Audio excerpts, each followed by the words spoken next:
बिस्मिल्लाहिर्रहमानिर्रहीम। उर्दू जमात चहारम नज़्म नात। प्यारे बच्चों, आज हम नज़्म नात का मरकज़ी ख्याल पढ़ेंगे। प्यारे बच्चों, किसी भी सबक नज़्म को लिखने का कोई ना कोई मकसद होता है।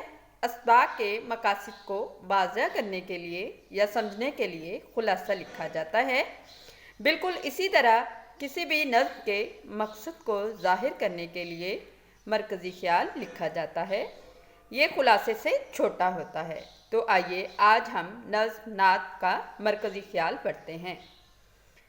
नज़्म नात में शायर का मकसद जो है, यानी इसका मरकज़ी ख्याल है कि हज़रत मोहम्मद सल्लल्लाहु अलैहि वसल्लम दुनिया के लिए रहमत बनकर आए। इस दुनिया के लोगों को अपने इखलाक से सीधी राह बताई और लोगों को एक और नेक बनाया। प्यारे बच्चों, घर का काम मरकज़ी ख्याल याद करें और लिखें।